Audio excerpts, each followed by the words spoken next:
Assalamualaikum warahmatullahi ta'ala wabarakatuh. Nungguin ya? Hari ini kayak mau pecah ya pala. Ngilu banget. Duh. Biasa nih, kalau udah kayak begini nih, artinya udah kurang tidur. Kurang tidur juga ya? Oke, kalau gitu, kalau misalnya kurang tidur lebih baik, nih kepala pindahin ke leher. Tapi ngomong-ngomong soal leher, warna lipstik saya cakep nggak? Dari Mama Ayah. Iya, ngomong-ngomong soal leher, ini kita bahas ya, lebih dekat dari urat leher. Ini penting banget nih untuk membahas ini karena supaya ketika Anda melakukan banyak hal di dalam hidup Anda itu deket sama kita.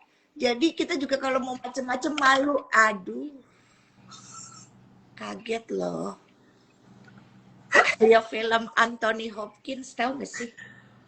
Wajah-wajah yang harus dimainkan, Iya. karakter-karakter palsu yang ditunjukkan kepada dunia, suara-suara penyair yang membiuskan, sehingga persona itu harus kita ungkap. Kaget, Mbak.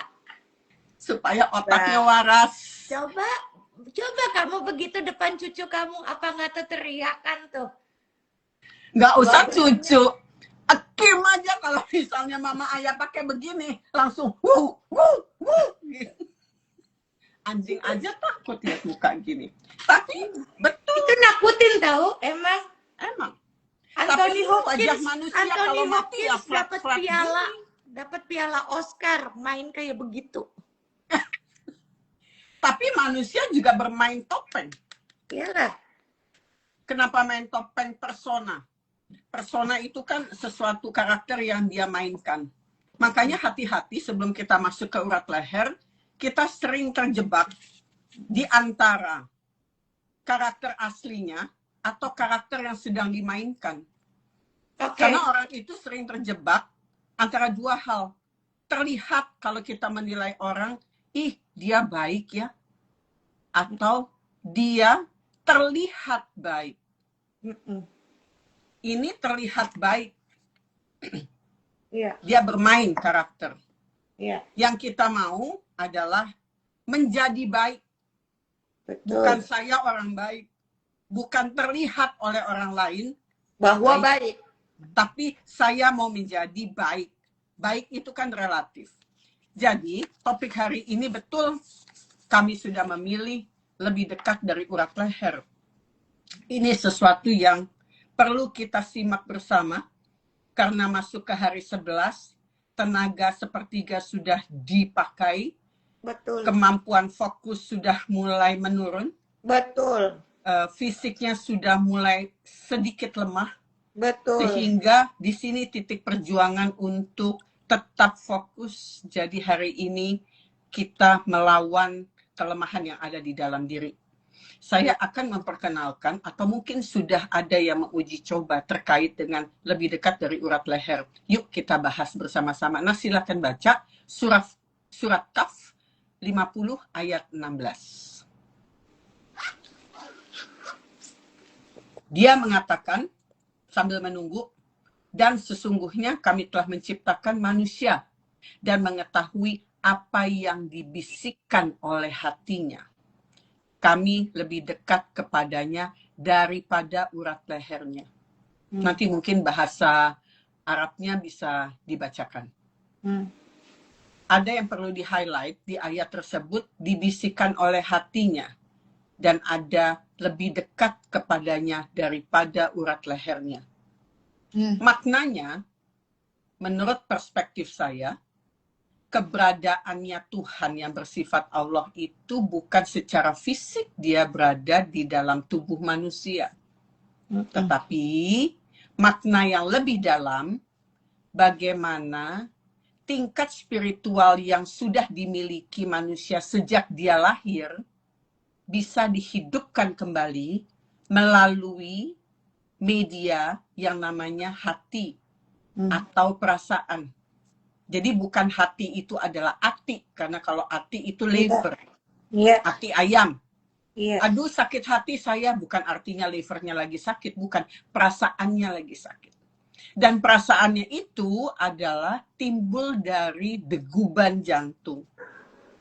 Kalau jantung berdegup, normalnya 100.000 kali per hari, orang yang lagi marah, dia pasti akan lebih daripada itu. Atau orang yang sedang kecewa dalam hidupnya, dia bisa lebih rendah daripada itu. Atau orang yang memang tidak tenang hidupnya, dia punya detak jantungnya tidak rapi, kadang-kadang cepat, kadang-kadang lambat, kadang-kadang cepat, kadang-kadang lambat. Sehingga mengakibatkan hormon-hormon di kepala itu memproduksi saluran-salurannya terbuka semua, menimbulkan penyakit baru. Tetapi urusan yang kita mau fokus adalah letaknya di urat leher. Sehingga dalam makna yang pertama adalah dia mengatakan aku lebih dekat dari urat leher, artinya dia bersembunyi dalam tanda petik, bersembunyi di perasaan manusia melalui degup jantung. Dia mendengarkan bisikan hati. Dia tahu niat terdalam manusia. Dia tahu perasaan yang tidak terucap, walaupun mulutnya baik, tapi ada agenda tersembunyi di balik niat itu yang dia tahu, yang manusia mungkin diajak ngomong tidak tahu. Tapi Allah mengatakan tidak ada yang tersembunyi, karena aku mengawasi kamu. Itu ada di surat 89 ayat 14, surat Al-Fajr. Kemarin kita sempat untuk buka. Boleh Nas baca deh kalau gitu yang 89. 89? Ya, Al-Fajr.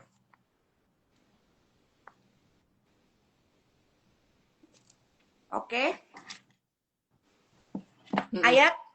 Ayat 14. Auzubillahiminasyaitonirrajim. Bismillahirrahmanirrahim. Sesungguhnya Tuhanmu benar-benar mengawasi.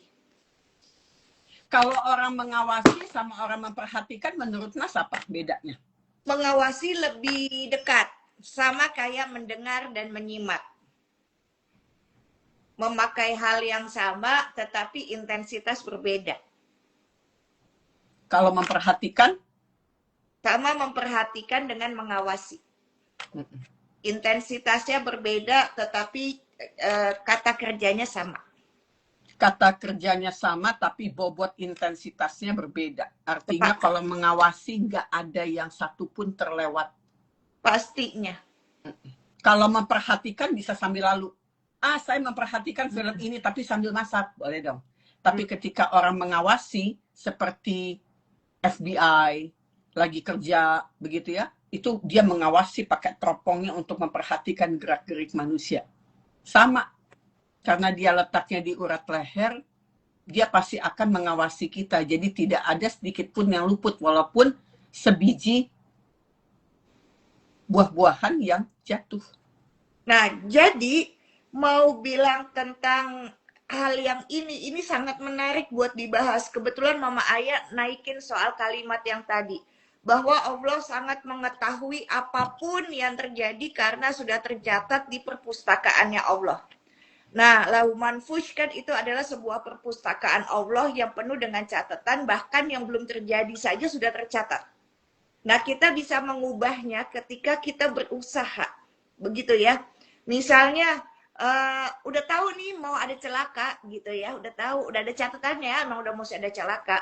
Tapi ternyata ada sebuah upaya bergerak yang tadi, yang kemarin tuh, yang diomongin soal api, bergerak untuk melakukan menuju sebuah tindak praktik kebaikan. Sehingga itu bisa mengubah tulisan tersebut.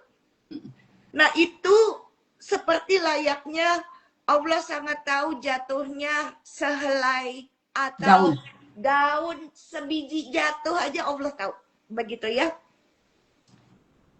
Bedanya yang mengawasinya manusia sama Allah ini yang aku rasakan ya, in my humble opinion ya. Kalau manusia mengawasi, itu emang nunggu kita buat bikin salah gitu kan. Sama nih kayak aku gak suka nih sama Mama Aya. Engke, lihat aja nih, engke. Dia ngomong apa nih, engke? Eta ya, gua sikat nih orang setah kena lu, gitu kan ya. Nah itu kan kalau manusia. Kalau Allah, masya Allah, Mama Ayah baik banget sama manusia. Mengawasinya nih kayak begini kan, ini malaikatnya kan banyak ya Mama Ayah.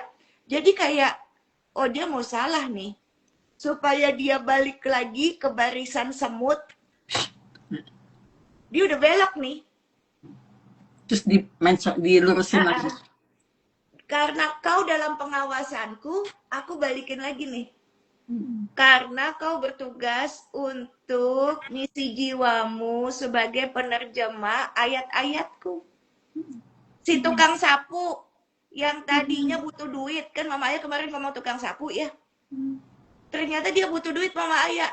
Terus dia nggak mungkin dari tukang sapu, Mama Ayah. Dia bisa bayar tuh rumah sakit tuh anaknya mesti dioperasi. Maka yang paling cepat apa? Ngerampok. Udah paling cepat ngerampok.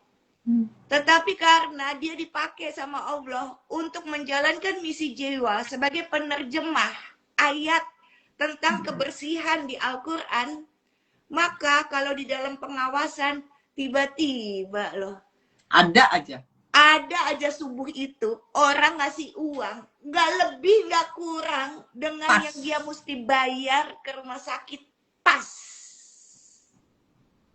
Itu hebatnya. Betul nggak Mama Ayah Nas ngomong gitu? Sangat tepat.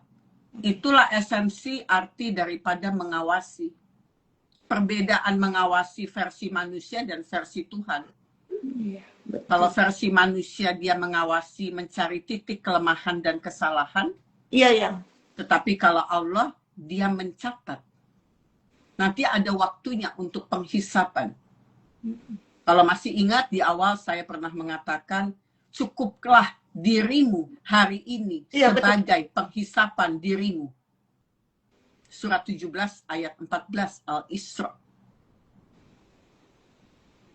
Oleh karena itu, kedekatan yang dimaksudkan terhadap manusia yang hierarki dibandingkan makhluk ciptaan lainnya posisi tertinggi, dia akan mengajarkan ilmu. Dan ilmu yang diberikan melalui corong mulutnya manusia, melalui corong tangannya, melalui corong kakinya, itu dia lakukan. Contoh, nah silakan baca surat 55 ayat 1 sampai 4.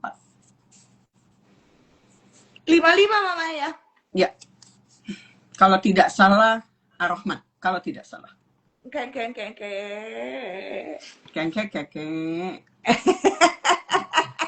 Ini temannya Lama-lama Nas. Mama Ayah udah bisa ngomong bahasa Sunda.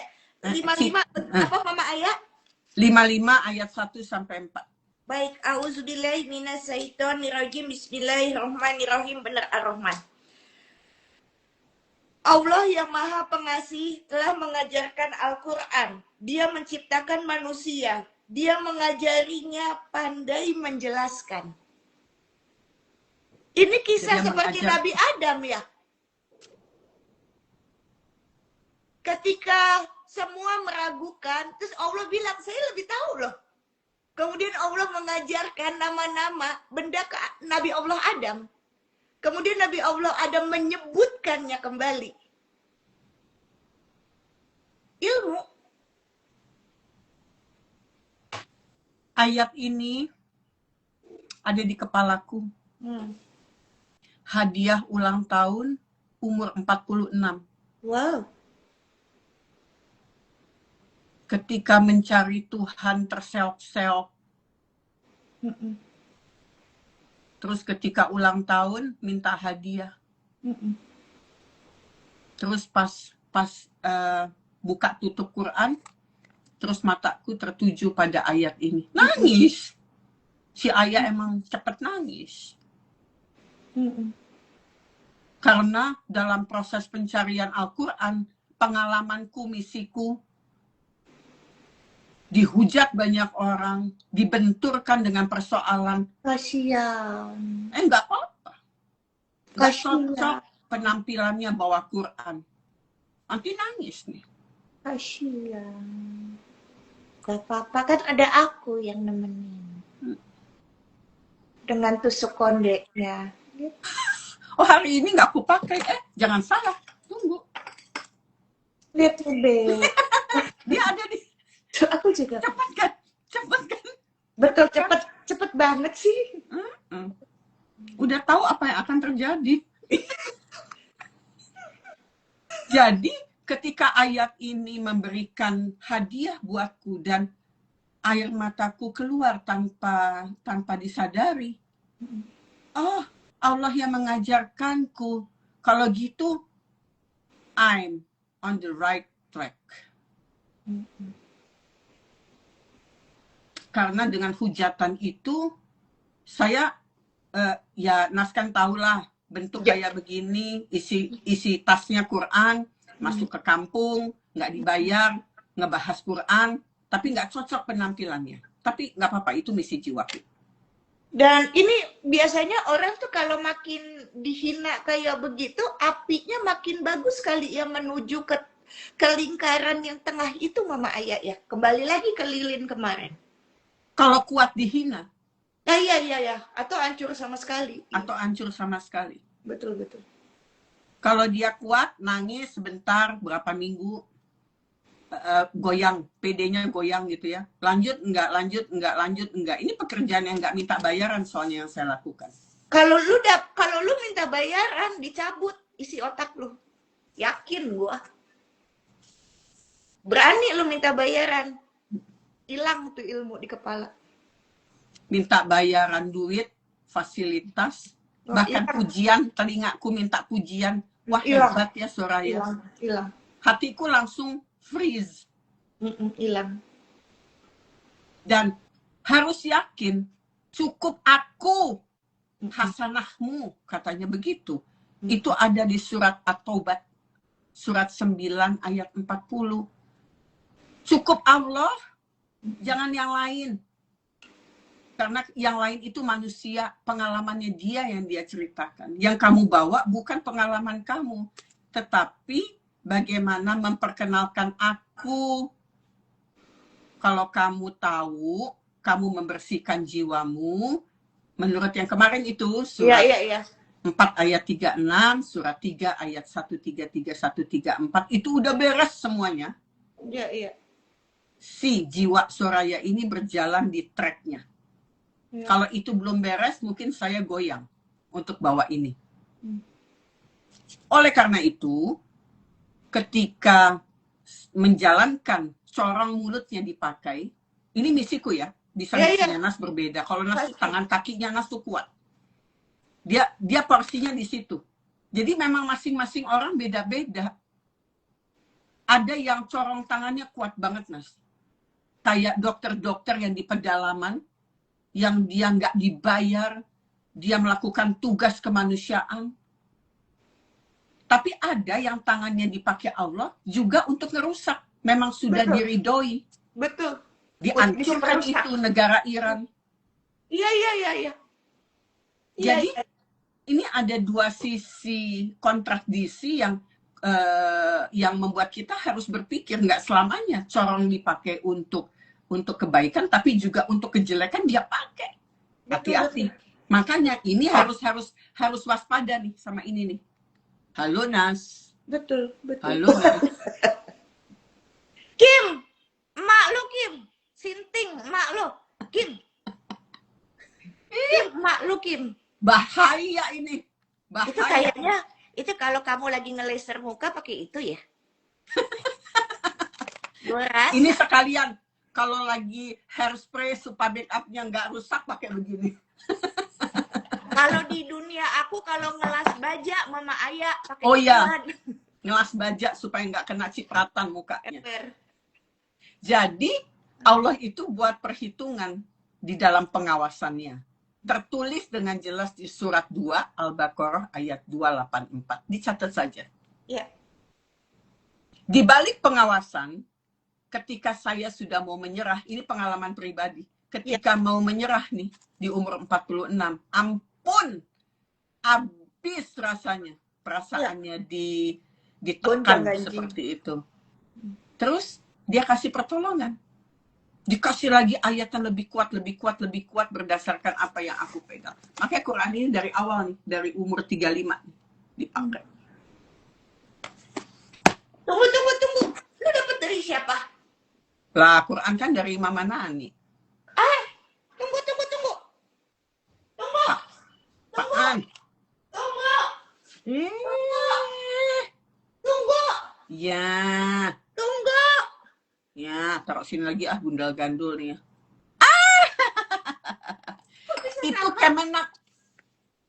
Itu Kemenak. Jadi terjemahannya lebih tertata rapi. Coba Nas buka pakai ini.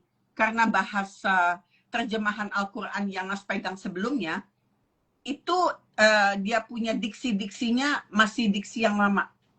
Kalau ini pembaharuan bahasa Indonesia yang lebih update. Jadi kalau misalnya aku lagi mau baca Quran pakai tajwid, begini sama mau ngafalin ya, baru pakai ini. Tapi kalau mau baca terjemahan pakai ini.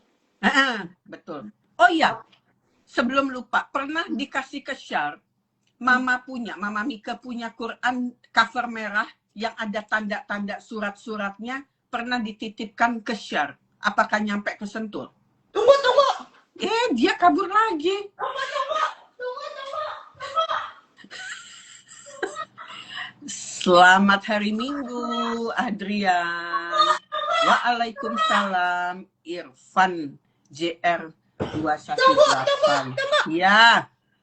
Oh, ini ada teman Nenas, ada Cinot ikut-ikut deh saya. Nah, itu. Enggak, Pak. Enggak ada apa-apa. Aku lagi IG live sama Mama Ayah. Aman. Aku aman. Maaf, Bapak. Bapak, aku minta maaf ya. Aku minta maaf. Iya itu.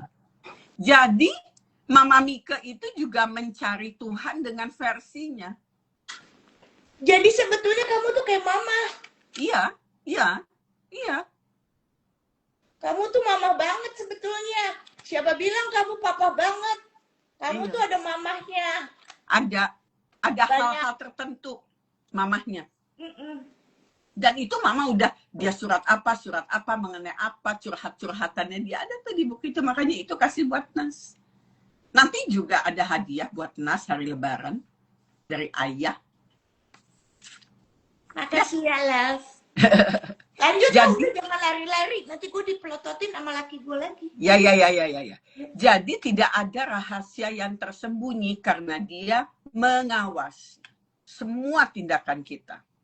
Nanti di lorong waktu, di terowongan, sepertinya kita bisa menyaksikan film rekaman hati kita dari mulai kita sadar sampai dengan kita menutup kesadaran itu. Kita menyaksikan rekaman film. Masih ingat? Hati kita hidup dan merekam. Iya. Jadi merekam itu adalah hatinya, bukan rekaman kita nonton film, tapi film itu film kita sendiri. Sepertinya begitu ya.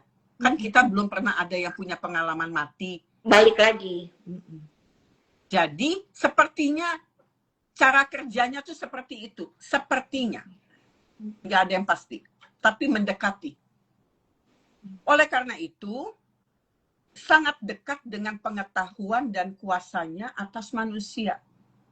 Mau dia ilmunya buat kebaikan atau buat kehancuran, itu dia ridhoi loh Allah. Hati-hati. Karena ada sisi api kemarahan yang kita akan masuk. Jadi sepertinya istilah neraka itu ya apinya dia sendiri. Karena dia api, tapi dia juga cahaya. Tapi cahaya itu bukannya Allah. 3. Penjelasan kedekatan spiritual menjelaskan bahwa manusia sesendirinya kita, kamu tidak pernah sendirian.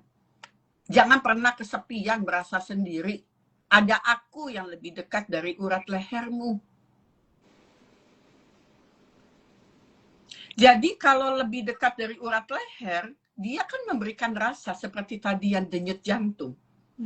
Dia selalu berdegup walaupun kita tidur. Dia berdegup walau kita marah. Berdegup walau kita lagi bengong. Atau berdegup kalau otaknya lagi otak jorok. Bisa. Degup terus aja dia. Dia berzikir. Urat leher secara medis Jelasin nih ya, tadi dicari nih di Google. Secara medis, yang dimaksud dengan urat leher adalah pembuluh darah besar di leher, arteri karotis dan vena jugularis yang sangat vital bagi manusia. Kalau pembuluh darah si arteri dan vena itu putus, mati dengan cepat manusianya. Jadi posisinya dia itu lebih dekat dari urat leher, artinya lebih dalam lagi dari urat lehernya.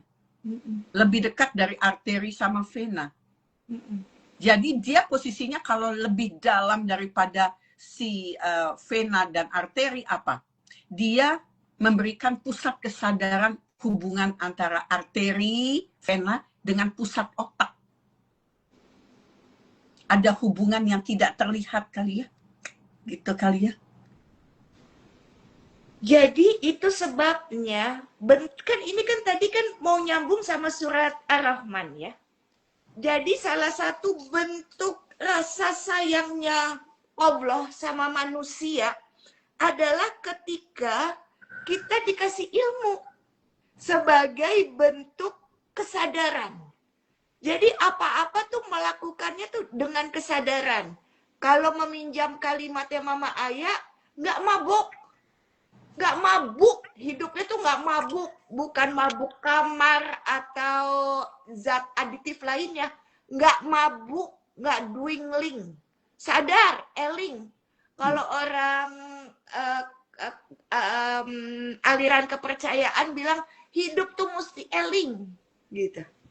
Makanya saya sangat menghargai orang yang mengambil keyakinan dari urusan kepercayaan. Karena dia sangat dekat dengan alam. Dia sangat dekat dengan dirinya. Orang-orang Jawa tempo dulu. Itu tuh dekat dengan alam. Dia tahu apa yang terjadi sama alam. Dia tahu bagaimana mengelola dirinya. Perhatikan. Itu sebabnya kenapa Mama Aya sangat menghargai keberagaman ya. Karena kan kalau misalnya mau ngomong aliran kepercayaan kan di semua daerah tuh ada. Di Kalimantan ada namanya. Kalau di Sunda namanya Sunda Wiwitan. Kalau Jawa namanya kejawen, begitu ya. Itu kan abangan. Enggak ya, abang. Abang itu apa? Udah gak usah dibahas. Nah, aku asal ngomong. Nah, jadi jadi sebetulnya yang penting udah kita jangan pernah mengukur orang dengan penggaris kita. Sebagai sesama murid dilarang saling mengisi rapot temennya. Biarkan. Silakan isi raportnya sendiri. Betul. Kalau katanya Pak Yai Haji Taufik Damas, Pak Yai bilang begini, kita mesti menghargai orang Nasrani dan mesti mendukung dia untuk masuk ke surganya. Hindu pun gitu, ada surganya. Moksa, apa segala, silakan. Kita mesti menghargai. Karena itulah yang menjadikan Islam rahmatan lil alamin. Iya, pun yang kepercayaan, aliran kepercayaan yang Mama Aya bilang.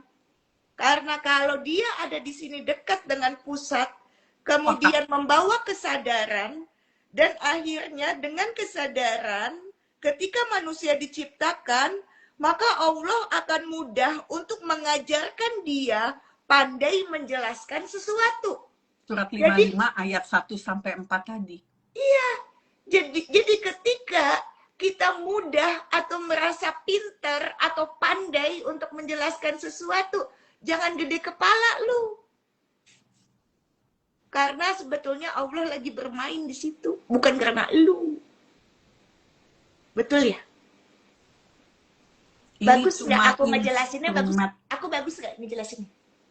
Besok-besok Nas gantian gua yang nanya, lu yang jawab. Jangan, gua kagak bisa, kagak tahu intinya. Kagak bisa, gua mah kagak bisa. Badan gua energinya. Ya gua tahu, lu udah doyot deh. Udah 11 hari lu udah, udah drain, pasti kasihan Mama Aya. Enggak. Besok aku pijetin deh, Beb. Asik. Iya. Lanjut, Beb. Urat leher itu cakep. Karena kita tahu posisinya dia lebih dekat dari urat leher, artinya posisinya lebih dalam dari urat leher yang tadi kalau dipotong mati manusia. Tingkat kesadaran manusia itu tetap ada ketika dia mau menemui Tuhannya dalam proses transisi antara hidup dan kematiannya, waktunya kembali. Kalau dia bisa dapat tuh ketemu titik kesadaran itu, dia lebih dekat dari urat lehernya. Lebih dekat dari urat lehernya. Coba dengarkan kalimat ini. Bukan di urat lehernya, lebih dekat dari urat lehernya. Yang menyambungkan antara titik kesadaran otaknya, proses transisi hidup dan mati, dia sadar. Dia tidak wow. Dia tidak teriak-teriak. Itu udah uji coba di ICU. Mama Ayah, itu sebabnya kenapa ada kalimat yang mengatakan orang Islam itu orang yang berserah diri, orang yang pasrah. Bukan orang kafir. Sekali lagi, kalau kafir itu kan dari kafir. Iya. Bentuk jamaknya tuh kafirun gitu ya. Hmm. Maka dia latahzan. Mafi muskilah. No problem hidupnya. Mafi muskilah. Karena jadinya itu mutmainnah, jiwa yang tenang. Tenang aja. Jalanin aja. Dan dia tahu akan kemana. Dia tahu akan kemana. Karena terhubung kesadaran itu dengan otaknya, membuat standar secara medik hubungan antara otak, kesadaran, dan jiwa itu menjadi satu. Otak, kesadaran, sama jiwa. Jiwa tidak bisa diukur, memang jiwa tidak bisa diukur. Betul. Bukan entitas yang terpisah. Tetapi jiwa manusia bisa diukur melalui apa? Aktivitas otaknya. Oh iya. Perbuatannya ya jadinya hasilnya ya. End result. Outputnya adalah perbuatan sama mulutnya. Betul. Jadi menilai orang mulutnya aja. Perhatiin aja ngomongnya gimana sama perbuatannya. Betul. Jadi kalau misalnya ada orang bermasalah dengan jiwanya, masuk ke rumah sakit jiwa. Coba lihat orang gila suruh telanjang aja. Betul. Suruh makan kotoran, dia makan kotoran aja. Karena Betul. otaknya tidak berfungsi. Nah, ukuran secara medik adalah bagaimana aktivitas otak itu bekerja. Oleh karena itu, di dalam kemudahan mengerti bagaimana sistem tubuh kita bekerja, ada fisik, ada kasih makan fisik maksudnya, ada kasih makan ruh, ada kasih makan jiwa. Kalau kasih makan fisik adalah melalui makan yang sehari 2 kali, sehari 3 kali, mau sehari 4 kali, kenyang penuh. Kalau fisiknya udah dikasih makan, tenang kita. Nafsu binatangnya berhenti dulu dia. Kalau kasih makan ruh, mau semua agama punya proses untuk menenangkan hatinya dengan apa? Beribadah dengan pilihan-pilihannya sendiri. Islam dengan sholatnya, dengan zikirnya, dengan segala macam. Mungkin orang Kristen dengan gerejanya, mungkin orang Hindu dengan cara dia berdoanya, demikian orang Buddha, orang Konghucu, atau orang yang punya kepercayaan dia bisa diam, dia bisa semedi, dia bisa yoga. Betul. Itu kasih makan ruh dengan ibadah yang dia lakukan. Jadi tubuhnya yang ruh itu memang rahasianya Allah, memang. Iya. Tetapi ruh itu harus dibikin tenang supaya apa, kita nggak gelisah. Supaya binatangnya nggak naik. Iya. Dan satu yang jangan lupa, kasih makan jiwa. Jiwa juga perlu ini yang Syahnas punya ide untuk menghidupkan kembali Buka 2S adalah kasih makan jiwa. Kita kalau dikasih makan jiwa adalah di gelombang beta. On otaknya, berpikir, berdiskusi, menganalisa, menyerap. Tetapi kadangkala Allah sering bermain informasi lebih dalam di gelombang alfa. Kalau kita mau tidur, antara kita ngantuk mau tidur, itu kan gelombang alfa, otaknya bereaksi lebih tenang. Ya. Kadangkala ada kemudahan-kemudahan yang masuk di transisi antara gelombang beta ke alfa. kesadaran untuk menangkap petunjuk. Itu bisa bermain di wilayah gelombang alfa.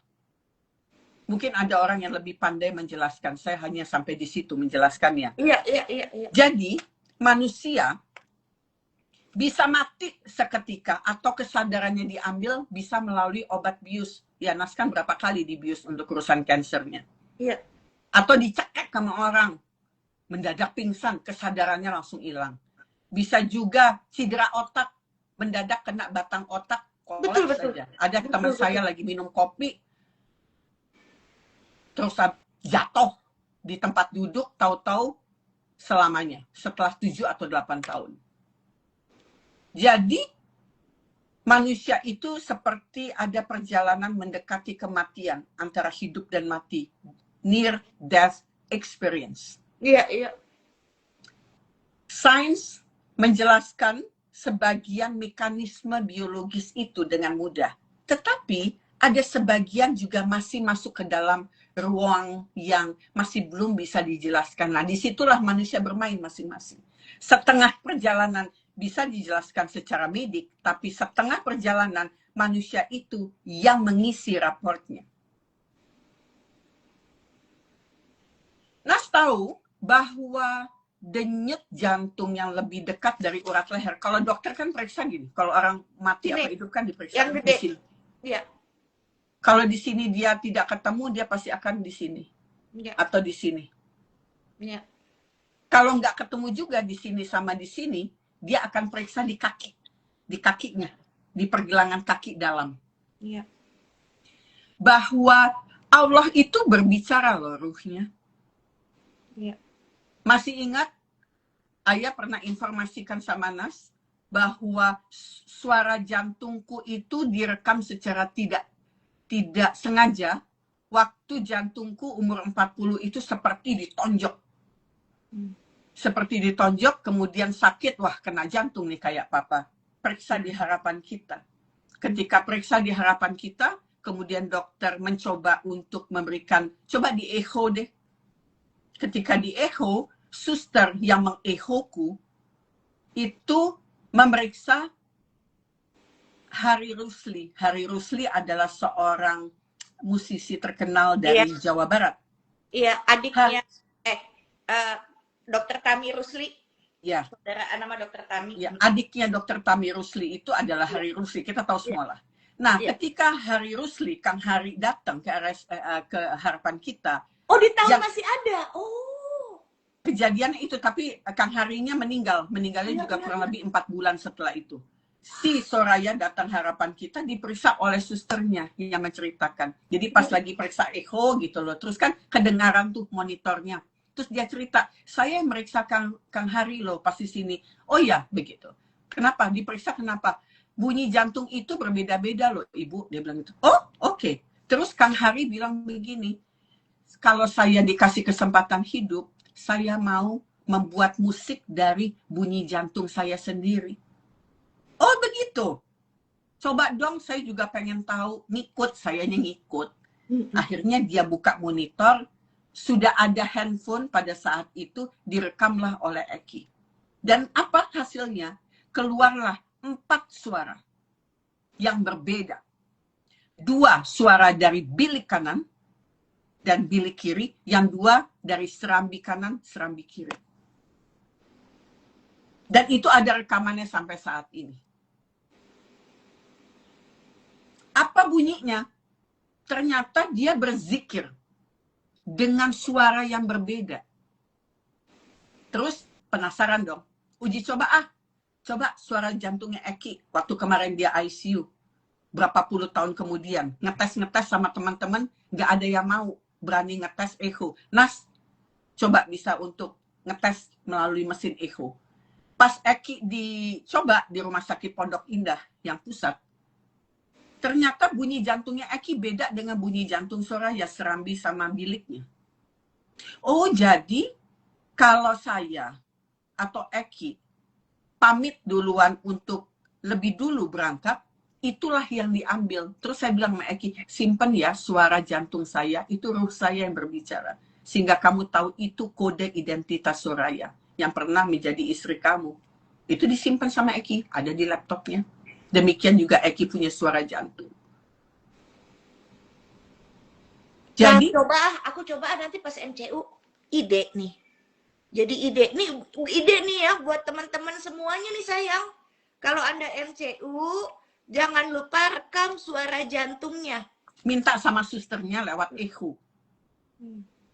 Buat apa sih? Kan pasti orang penasaran. Kalau enggak, bilang aja, saya ingin mendengar suara jantung saya berdegup.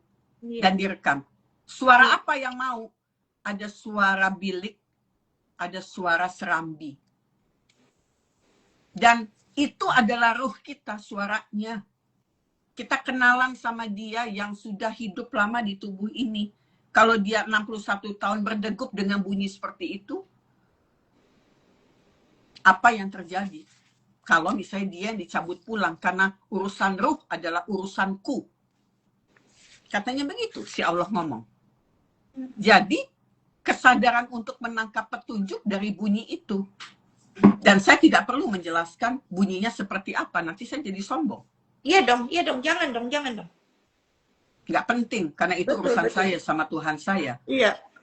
Oleh karena itu, para sufi memberikan gambaran terkait dengan urat leher ini. Ini bukan hanya tafsir secara intelektual terkait dengan medis, tetapi ini sebuah perjalanan atau pengalaman batin seseorang untuk mengenal dirinya. Di dalamnya ada Tuhan yang sedang bekerja. Sehingga pengalaman itu tidak perlu dieksploitasi. Baik buruk bunyinya atau ketidaktahuan bunyinya, tetapi simpan karena itu adalah your identity. Identitasmu. Al-Ghazali juga mengatakan, kalau misalnya ada manusia yang merasa hubungan sama Tuhannya itu jauh, seperti imajinasinya bahwa seperti Allah itu di luar daripada tubuhnya, itu karena cover hatinya tuh tertutup. Iya. Hatinya tuh tercover, kafir. Iya, kafir itu adalah ketika dia berjarak sama Tuhannya. Iya ya, iya. Kafir itu nggak ada kaitan sama agama, sama keyakinan tidak. Tapi kafir itu adalah ketika hati kamu tertutup dan tidak memiliki kedekatan rasa sama urat lehernya yang lebih dekat dengan kesadaran yang terkait dengan hubungan otakmu sendiri. Itu kafir. Itu jadi penyadaran loh buat kita, jangan sembarangan loh mulut tuh ngomong kafir. Aku juga sering dibilang kafir. Terus aku bilang nggak apa-apa, nanti syahadat lagi. Iya. Kok orang Islam begitu kafir gitu. Aku kalau dikasih nggak apa-apa, aku syahadat lagi. Jadi bagaimana caranya? Hidupkan hatimu sendiri. Kenalilah dirimu sendiri. Makanya ada satu pepatah mengatakan, jika kamu mengenal dirimu, maka kamu akan mengenal Tuhanmu. Itu betul. Siapa Tuhanmu? Ada 100 nama yang sering lupa satu diucapkan. Dari 99 nama terbaik Asmaul Husna, ada satu sifat Allah, Maha Murka. Karena dia punya api. Oleh karena itu, dalam surat 59 ayat 24, dia mengatakan demikian. Aku yang memang memiliki nama-nama yang baik, yang membentuk rupamu. Ini, kalau ini rupa mungkin kita jiwanya begini semua, tapi ini rupaku, ini rupamu, itu rupa kalian semua, beda-beda kita.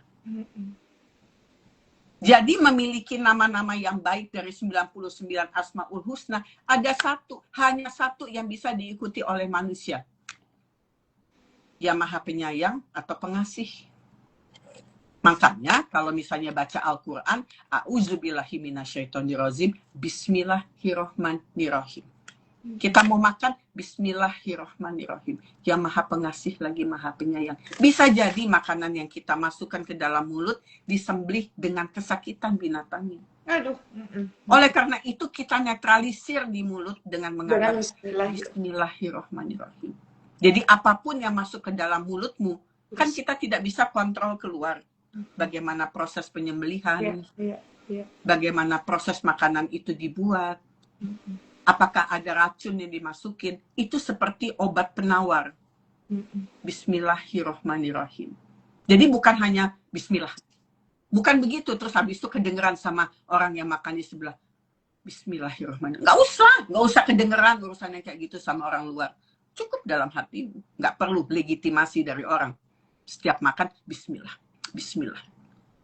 Allahumma barik lana fima rozaqtana wa qina azabannar.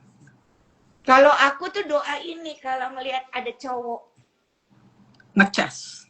Enggak ngeces. Apa? Aku doanya gini, Allahumma lakasumtu wa Buka puasa. Kalau ngelihat ada cowok pinter, Allahumma lakasumtu wa bika amantu. Terus pakai kacamata. Coba Pakai gue kacamata, tahu seleranya pinter. Nas kayak apa. Gilang, pakai kacamata Gilang. Udah, Gilang udah dikacamatain, emang bukan karena itu umur. Jadi, Iya. balik lagi manusia itu kan diberikan instrumen pendengaran, penglihatan, hati. Itu 3 instrumen tuh mesti hidup. Kalau tidak nanti dicabut instrumennya. Ngeri. Oleh karena itu kemarin Nas sempat ngomong, seorang budayawan, sastrawan, lidah, mulut, tangan, kaki ditutup. Itu di surat, catat Nas, bisa dibuka. Surat 24 ayat 24. Dan diulang di surat Yasin ayat 3, surat 36 ayat 65. Ketika mulut, tangan, kaki ditutup. Hatinya yang berbicara. Kesadarannya itu yang berbicara. Ini. Iya. Jadi hati sangat terkait dengan si urat leher tadi. Sebagai pintu dan sarana memperkenalkan kesempurnaan dirinya Allah. Kita itu, saya jadi belajar gini, Allah tuh maunya apa sih ya? Nyiptain manusia dari kecil. Berangsur dewasa, tua, mati. Kayak nggak ada kerjaan. Itu pertanyaanku pertama kali, ini bahasanya nggak lebih nggak kurang. Allah tuh kayak kurang kerjaan ya. Ciptain manusia, besarin, suruh kerja, cari harta. Hartanya nggak dibawa mati. Terus kita udah susah payah, nelongso hidup, belum tentu pasti gitu loh. Kayaknya nggak ada kerjaan. Oh ternyata dikasih jawabannya begini. Aku mau memperkenalkan diriku kepadamu. Kita seperti mau diajak main sama Allah. Teman mainnya Allah nih manusia. Semua manusia teman mainnya. Malaikat nggak bisa diajak main, patuh. Dia mah model satpam. Malaikat bagian jaga-jagain, bagian ini itu, bagian ini, segala macam. Tapi yang diajak main itu cuma makhluk yang dia punya kasta paling tinggi. Surat 17 ayat 70.